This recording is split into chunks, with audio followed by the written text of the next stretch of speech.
Le journal de l'Afrique, bienvenue à tous. Au sommaire, perpétuité confirmée pour Hissène Habré, l'ancien président tchadien, est condamné pour crime contre l'humanité. Les réactions à Dakar, à N'Djamena. Notre invité aussi, Reed Brody, il a suivi les victimes lors du procès. Le Burkina Faso devra encore attendre le procès de Blaise Compaoré reporté. L'ancien président ne s'est pas déplacé. Nous serons sur place. Attachez vos ceintures, la Tunisie change les habitudes des automobilistes. Le port de la ceinture est désormais obligatoire à l'avant des véhicules. Les réactions à Tunis dans un instant. Hissène Habré passera donc le reste de sa vie en prison. À 74 ans, l'ancien président tchadien a été condamné en appel à la perpétuité. Justice a donc été rendue pour les milliers de victimes assassinées, violées, torturées. On évoque souvent 40 000 morts. Certains rescapés ont fait le déplacement au Sénégal où avait lieu le procès. Marc Pope. À l'annonce du verdict, les parties civiles ont poussé un cri de joie. L'ancien président tchadien Hissène Habré a vu sa condamnation à perpétuité confirmée par le tribunal spécial africain de Dakar. C'est un tournant pour l'Afrique. Aujourd'hui, tout Africain peut se permettre d'attaquer les gros poissons en justice. Donc c'est un tournant pour l'Afrique et c'est un message fort à tous les dictateurs. Il n'y a plus d'impunité en Afrique. Attention.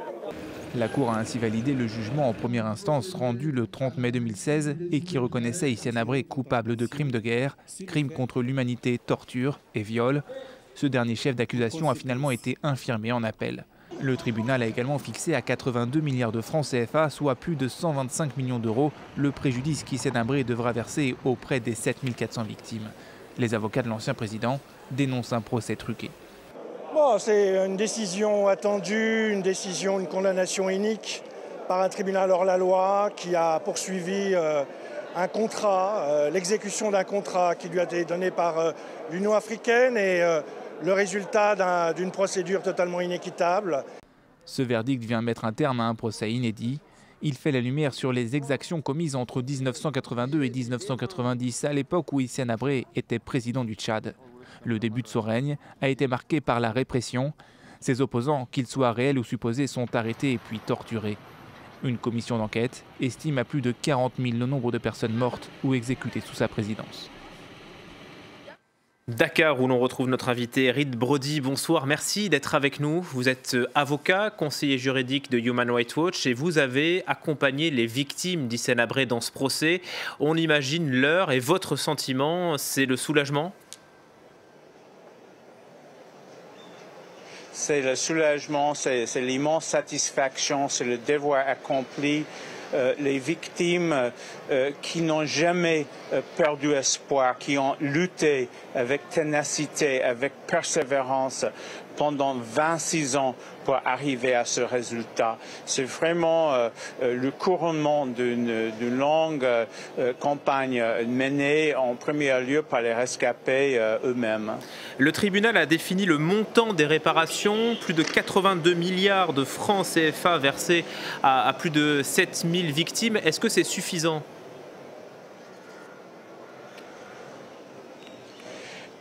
Bon, d'abord, il faut qu'on trouve cet argent. Vous savez que Hissène Habré est parti du Tchad avec la caisse.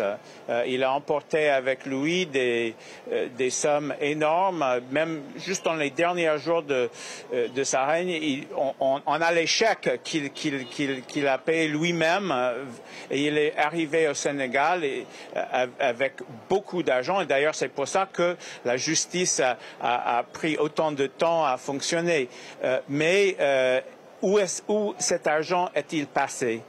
Comment on va trouver cet argent? Ce qui était l'astuce du tribunal, et je le salue, c'était de dire que le fonds pour les victimes qui est mis en place par l'Union africaine a la charge maintenant d'entamer les mesures nécessaires au Sénégal et ailleurs pour localiser et saisir l'argent qui appartient à Hissène Habré ou qu'il a caché quelque part.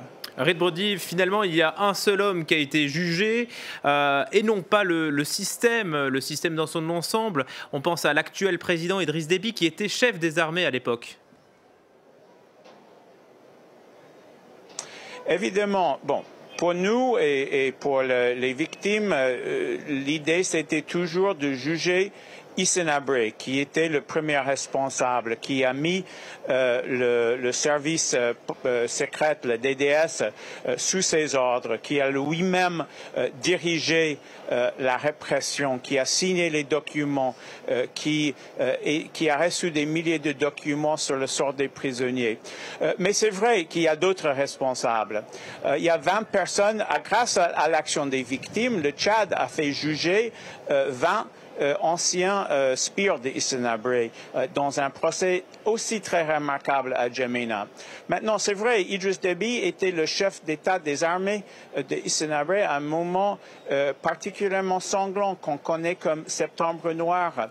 Et il serait important, je pense, que la vérité soit jetée sur cette période.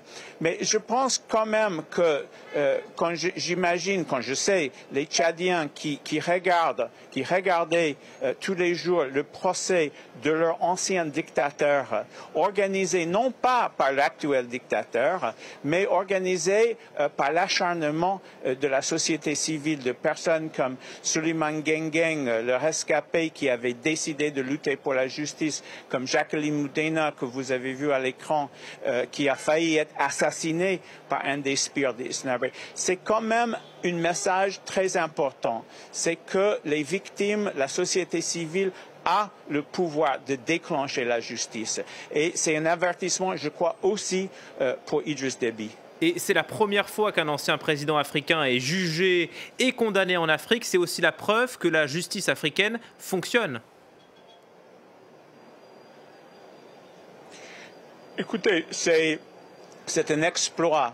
Les victimes, et je pense que c'est vraiment grâce à la ténacité des victimes qui ont frappé à toutes les portes et qui ont su créer les conditions politiques pour qu'un président africain soit jugé en Afrique avec le soutien de l'Union africaine. Et je salue aussi l'engagement du président Macky Sall et le gouvernement du Sénégal. Sous l'ancien président Abdoulaye Wade, les victimes ont été soumises à ce qu'on appelait le feuilleton politico-judiciaire. Et c'est avec l'arrivée de Macky Sall que les victimes finalement ont eu droit à la justice en Afrique, au Sénégal. Merci beaucoup Reed Brody d'avoir été en direct de Dakar dans le journal de l'Afrique de France 24 et merci également à Sarah Sako pour les moyens techniques. Autre procès hors norme ce jeudi, celui de Blaise Compaoré au Burkina Faso. L'ancien président est poursuivi pour la mort de 7 manifestants en octobre 2014, juste avant son départ du pays. Finalement, l'audience a été renvoyée. Bengali Touré sur place. Très tôt, à 7 h du matin, l'équipe de l'ancien Premier ministre Luc Adolphe Tchao a pris place dans cette grande salle du tribunal de grande instance de Ouagadougou. On pouvait apercevoir des figures bien connues telles que Gilbert Diendéré, auteur du putsch manqué de septembre 2015. Également Djibril Bassolé, le très influent ministre des Affaires étrangères de Blaise Compaoré. Blaise Compaoré, justement, il fut le grand absent dans cette salle d'audience. Aujourd'hui, il est poursuivi dans ce dossier comme étant ministre de la Défense à l'époque des faits. Le président de la Haute Cour de justice, après avoir appelé tous les accusés à la barre pour vérification d'identité, a lu un communiqué émanant de l'ordre des avocats de Ouagadougou, lui demandant le renvoi de cette audience pour une date ultérieure. Pour question de calendrier, cette date du 27 avril qui coïncide à la rentrée de l'ordre des avocats du Burkina Faso. Le président de la Haute Cour de justice, après consultation des autres membres de la Cour, a renvoyé ce procès pour le 4 mai prochain. L'histoire avait fait grand bruit au Maroc. En octobre dernier, un vendeur de poissons est broyé dans une benne à ordures. Moussine Fikri tentait de récupérer sa marchandise saisie par des agents de la ville. Sa mort avait choqué le royaume. Les manifestations se succèdent alors.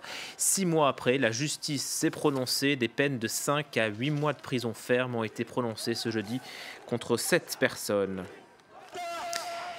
En Tunisie à présent, une nouvelle loi qui va sauver des vies. Le port de la ceinture est désormais obligatoire à l'avant des véhicules.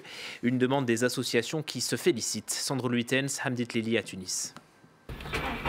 Moteur, ceinture, c'est parti pour la dernière heure de conduite avant le grand examen. L'occasion pour le moniteur Adel de corriger les derniers détails avant de lâcher son poulain dans la circulation de Tunis. Ceux qui sont en formation respectent les règles. Les feux, les stops, les piétons. Quand ils ont le permis, ils brûlent les feux, passent en sens interdit, ne mettent pas la ceinture. Regarde ce taxi, il traverse sans prévenir. Avec 4 tués par jour en moyenne, la Tunisie est le pays d'Afrique du Nord le plus touché par la mortalité routière après la Libye. Entre les feux rouges grillés et les sens uniques non respectés, même par la police, les routes tunisiennes sont particulièrement dangereuses. Oui, je suis en sens interdit, je sais, mais j'ai pas le choix, les autres rues sont fermées. Ici en Tunisie, tout le monde prend les sens interdits, tout le monde. À partir du 27 avril, le port de la ceinture de sécurité, déjà obligatoire hors agglomération, le deviendra également dans les zones urbaines. Pour l'association des ambassadeurs de la sécurité routière, qui milite depuis 4 ans pour cette réforme, la bataille est pourtant loin d'être gagnée. On essaie de sensibiliser les usagers de la route en portant donc à leur connaissance que le port de la ceinture il est plus efficace même à 20 km à l'heure. Et ça c'est une surprise pour les Tunisiens et les Tunisiennes. On croit vraiment que la répression et la sensibilisation doivent être en parallèle pour avoir un impact positif et porter des fruits. Les passagers assis à l'arrière, eux, devront attacher leur ceinture en 2018. Mais une interrogation subsiste, cette loi sera-t-elle vraiment respectée ? Obligatoire depuis 2003, le port du casque est encore loin d'être entré dans les mœurs de la circulation tunisienne. La disparition d'un international africain, Moïse Brou Apanga, est mort soudainement. Il s'entraînait avec son club à Libreville avant de faire un arrêt cardiaque. Il avait 35 ans. La Fédération gabonaise de foot évoque un fils valeureux. Moïse Brou Apanga avait joué en Roumanie, en Italie et en France, à Brest. Il était rentré ensuite au Gabon en 2012. On se retrouve dans 1 heure pour une nouvelle édition et à suivre, c'est le journal de 22h avec Pierrick Laurent. À tout à l'heure.